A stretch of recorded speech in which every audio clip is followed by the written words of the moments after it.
बेहद स्वागत है जी सभी स्टूडेंट्स का। एक बहुत कन्फ्यूज़न है हमारे स्टूडेंट्स को, जर्मनी अगर उन्होंने स्टडी के लिए जाना है तो क्या 10+2 के बाद जाएं या ग्रेजुएशन के बाद जाएं, दोनों का फ़र्क क्या है और किस में ज़्यादा बेनिफिट है, इसी पर आज हमें अनीता भंडराल मैम पूरी इन्फॉर्मेशन शेयर करेंगे। स्टडी स्केयर की टीम को रिप्रेजेंट करते हैं। अनीता मैम, आपका बेहद स्वागत है जी। Thank you so much. Anita ma'am, मैं चाहूँगा कि पूरी इन्फॉर्मेशन दें आप। अब 10+2 के बाद स्टूडेंट जर्मनी के लिए जाए या ग्रेजुएशन के बाद जर्मनी के लिए जाए, और स्टूडेंट कैसे तय करे कि उसे अगर ग्रेजुएशन के बाद जाना है तो उसे किस तरह की करियर उसकी अपॉर्चुनिटी है और 10+2 के बाद कैसी अपॉर्चुनिटीज़ हैं। जी सर, अगर आपने इस चीज़ में एक डिफरेंस पूछा है कि स्टूडेंट को 10+2 के बाद जाना चाहिए या फिर ग्रेजुएशन के बाद जाना चाहिए, तो according to the research, according to the success rate in past years, past months I would say, तो मैं आपको ये बोलूँगी कि जो भी स्टूडेंट मास्टर्स के लिए जर्मनी एज एन अपनी एक प्रेफर्ड डेस्टिनेशन रखता है वो ज़्यादा बेटर है, बिकॉज जर्मनी में मास्टर्स के लिए ज़्यादा वीज़ा सक्सेस रेट देखे गए हैं, जॉब अपॉर्चुनिटीज ज़्यादा है और जो कोर्सेज हैं वो भी बहुत ज़्यादा है, और वहाँ पे जो डिमांड है स्टूडेंट्स की वो मास्टर्स वाले स्टूडेंट्स को कहीं ना कहीं वो देख रहे हैं, जो जॉब अपॉर्चुनिटीज़ हैं वो मास्टर्स वाले स्टूडेंट्स की है।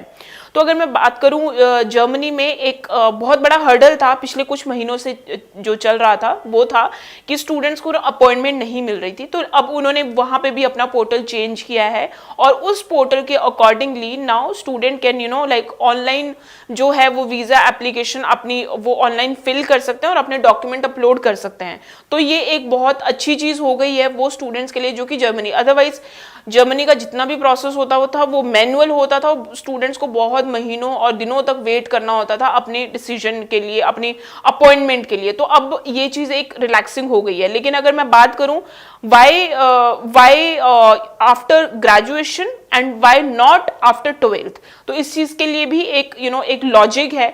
जब भी स्टूडेंट जो 12th के बाद अप्लाई करता है जर्मनी में, तो उसकी एजुकेशन रहती है एज पर द इंडिया 12 साल की उसकी एजुकेशन रहती है, वेयर इन जर्मनी जो एक्सेप्ट करता है वो 13 ईयर की एजुकेशन करता है। तो वहां पे हाई कमीशन कई बार स्टूडेंट्स को चैलेंज कर लेता है कि आपने 12 साल की एजुकेशन के बाद straight away bachelor degree apply करी है, ठीक है। तो क्योंकि हाई कमीशन वांट्स टू सी कि भाई स्टूडेंट ने जिसने भी अप्लाई किया उसके एटलीस्ट 13 ईयर की एजुकेशन होनी चाहिए, तब वो एलिजिबल है बैचलर डिग्री में अप्लाई करने के लिए। लेकिन हमारे यहाँ पे according to the education framework, तो स्टूडेंट की जो क्वालिफिकेशन जो ईयर नंबर ऑफ ईयर बनते हैं वो 12 ही बनते हैं। तो यहाँ पे वो चैलेंज कर सकते हैं।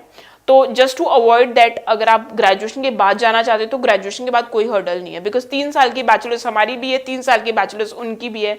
तो अगर आप 3 साल की बैचलर कर रहे हो तो आप बिल्कुल एलिजिबल हो मास्टर्स डिग्री अप्लाई करने के लिए। और अगर मैं मास्टर्स के कोर्सेज भी अगर आपको बताऊं तो master of business administration, master of like fashion management आपके आ जाएंगे, मास्टर ऑफ आईटी आ जाएंगे, मास्टर ऑफ डिजिटल एंटरप्राइजेस आ जाएंगे। इस तरह के बहुत अच्छे अच्छे कोर्सेज हैं वहाँ पे।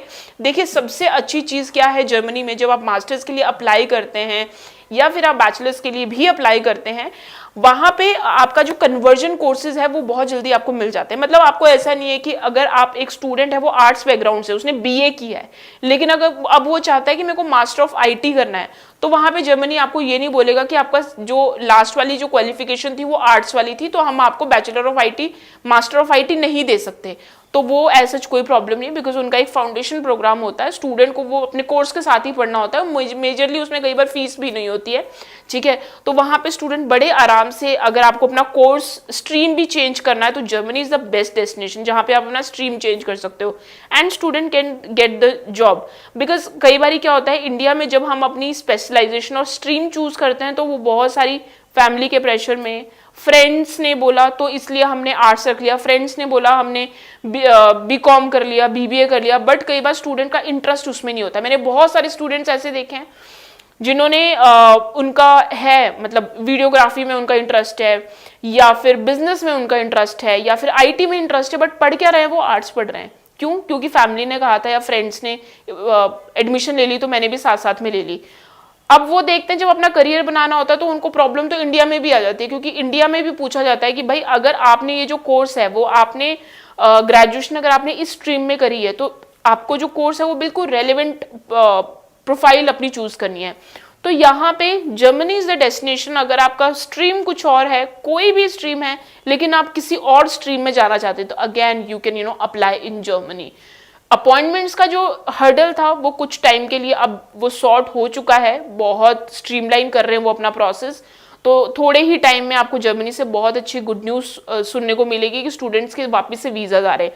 और एक चीज़ और है, मैं आपको बताना चाहूँगी कि जो भी स्टूडेंट इंग्लिश प्रोफिशिएंसी देख रहे हैं, तो जर्मनी में अगर आप खासकर अप्लाई कर रहे हैं तो you should apply with IELTS. PT के साथ ना अप्लाई करें, क्योंकि पीटी के साथ उनकी जो वीज़ा चेकलिस्ट है उन्होंने उसमें खास करके लिखा हुआ है कि we accept IELTS and TOEFL. तो ना तो उसमें आपकी पीटी है, ना आपका कोई और टेस्ट है। तो अगर आप अभी सोच रहे जर्मनी के लिए, तो आप आइल्स के साथ ट्राई करें, वीज़ा के चांसेस बहुत अच्छे रहेंगे। और मास्टर्स के लिए ट्राई करें।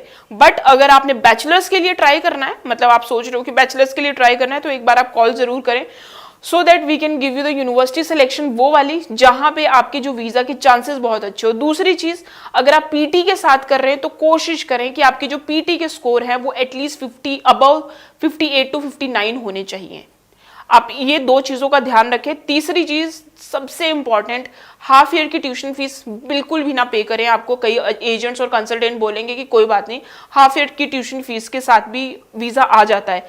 मे बी उनके लिए आपका केस, आपकी फाइल एक एक्सपेरिमेंट हो सकती है, बट मेक श्योर आपकी लाइफ, आपका करियर एक्सपेरिमेंट नहीं है। एक बार रिफ्यूजल आ गया तो आपको बहुत ज्यादा हर्डल्स आएंगे आपके आने वाले टाइम में। तो आप इन 3 चीजों का ध्यान रखें। फिर भी अगर आपको कोई कंफ्यूजन है तो you can call us on this number. और अगर आपको स्पेसिफिकली कोई मैसेज भेजना है तो मेरा व्हाट्सएप का नंबर भी बिल्कुल स्क्रीन के नीचे दिया गया है, वहां पे आप बिल्कुल मैसेज कर सकते हैं।